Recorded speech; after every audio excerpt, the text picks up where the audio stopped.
Bonjour, je suis ravi d'accueillir au sein de la rédaction INC Olivier Vallée.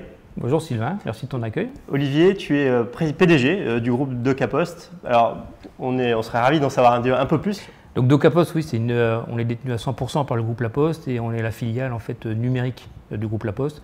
Donc notre métier, c'est d'accompagner les clients dans la transformation numérique. C'est un peu plus de 500 millions d'euros de chiffre d'affaires et plus de 5000 collaborateurs, principalement en France. Alors, transformation numérique, le mot est dit. Ouais.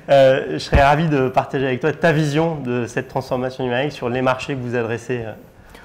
Déjà, ce qu'on peut dire, c'est qu'on vit une période franchement merveilleuse, puisque la transformation numérique est réellement lancée partout. Donc on est vraiment plutôt dans une logique d'accélération.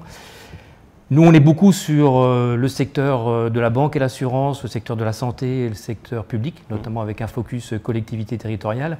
Et on voit aujourd'hui que c'est des sujets majeurs et que pour réussir une transformation numérique, il faut vraiment que ça soit pris au plus haut au niveau de l'entreprise. Et puis après, ce qu'on aime bien dire aussi, c'est que le sujet de transformation numérique n'est pas qu'un sujet techno ou de passionné d'IT, c'est aussi un sujet qui doit accompagner la transformation humaine, puisque l'objectif, c'est de pouvoir simplifier la vie des citoyens, des salariés, à travers la transformation numérique. Donc il faut embarquer aussi, bien entendu, l'ensemble des collaborateurs. Alors, sujet de la simplification, tu l'évoques, hein, c'est vraiment un point qui est, il y a d'autres points qu'on va partager, mais c'est vraiment un point qui est un peu structurant. C'est-à-dire que l'enjeu, c'est vraiment les technologies quand même, au service d'une simplification et d'un faire mieux, en fait. C'est ça, c'est de pouvoir simplifier la vie et puis de pouvoir associer le physique et le numérique, et c'est ce qu'on apporte aussi avec DocaPost. Il y a plein d'exemples au sein du groupe La Poste où on se rend compte qu'en associant le physique et le numérique, on apporte un service qui simplifie la vie du citoyen ou la vie de salarié si on est dans le domaine B2B. Alors, il y avait un autre mot-clé que tu associais à la transformation numérique, c'est cette accélération.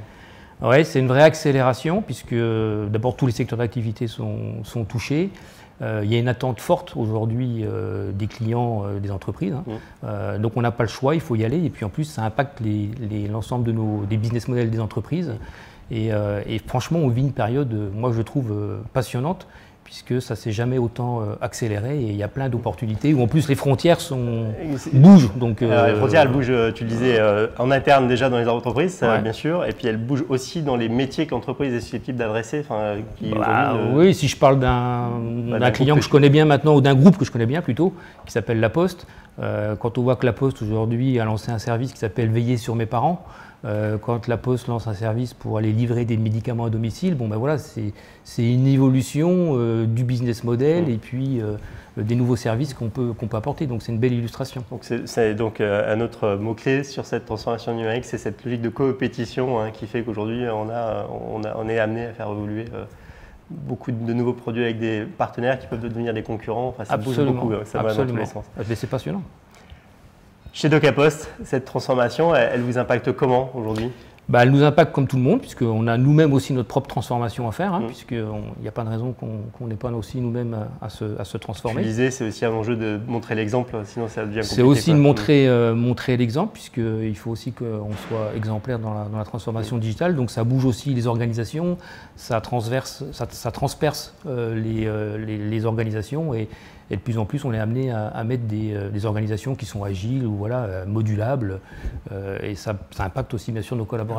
Alors, tu le disais, parce qu'il faut être exemplaire, mais on ne sait pas de quoi est fait demain, donc les choses bougent, donc c'est un enjeu de posture qui est intéressant. Et il y a un fil conducteur, un fil rouge que je vais te proposer, c'est que dans tous les exemples que tu m'as donnés, notamment sur le service public, il y a cette évolution des modes de collaboration, de co-innovation qui bouleverse quand même un peu votre approche. Oui, dans le monde des collectivités territoriales, il y a un vrai sujet aujourd'hui, puisque la relation avec le citoyen le citoyen a une énorme demande aujourd'hui pour améliorer cette relation. Et un exemple qu'on peut donner qui est très simple, on a tous vécu. Vous inscrivez votre gamin à la cantine, à la piscine et éventuellement au sport, on va vous demander 4 fois ou 5 fois les mêmes documents et le même papier.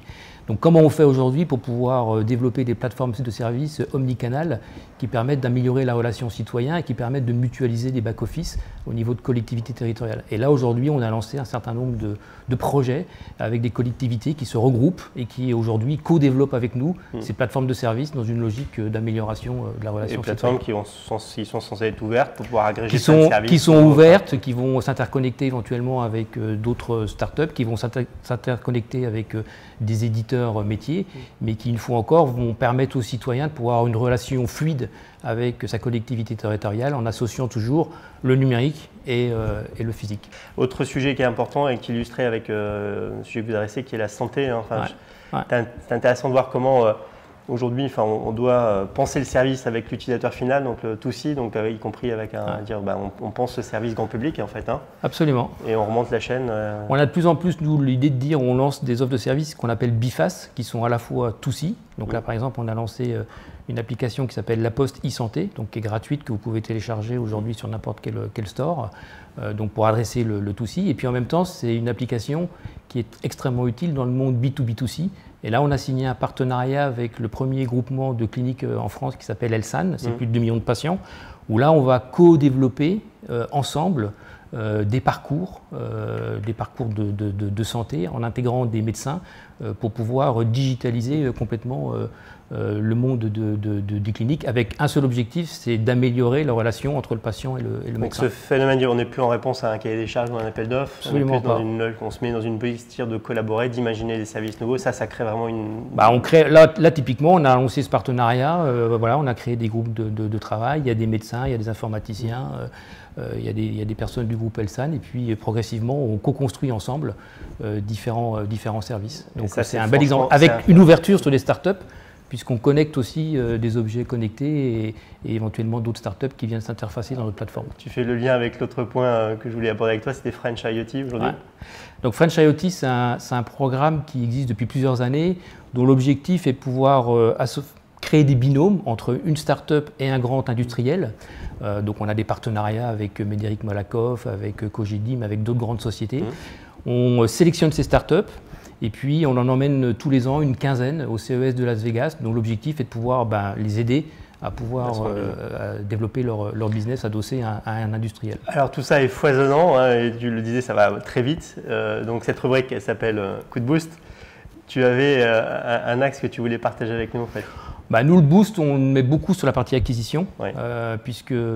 D'abord, on voit bien que recruter, c'est compliqué, donc on a une dynamique d'acquisition très forte. On en a fait 3 l'année dernière et on va en faire 2 encore cette année, qui nous permettent de pouvoir atteindre la taille critique et puis surtout de faire venir des entrepreneurs qui restent avec nous, qui nous accompagnent sur la durée et qui du coup nous amènent aussi une fraîcheur. Donc il y a une vraie ambition d'intégrer cette dynamique entrepreneurière et pas surtout de la faire s'épanouir. Un exemple que je peux donner, on a racheté une société qui s'appelle Ametix, qui est une société qui est aujourd'hui, dont son métier est de pouvoir dénicher des talents du digital. Il y a d'ailleurs le concours du meilleur développeur de France qui va être organisé au mois d'octobre, c'est ce qu'annonce Ametix. Typiquement, on les aide aujourd'hui à se développer et puis on va sûrement faire d'autres acquisitions pour grossir encore plus rapidement. Donc tout ce qui va permettre d'améliorer cette logique de plateforme de services en SaaS vous intéresse, que ce soit expérience utilisateur, technologie, briques, donc ça c'est des messages qui sont Absolument. Olivier, ravi d'avoir partagé merci, cette chronique avec toi et on va évidemment suivre toute cette actualité de près. Merci. Avec grand plaisir, merci.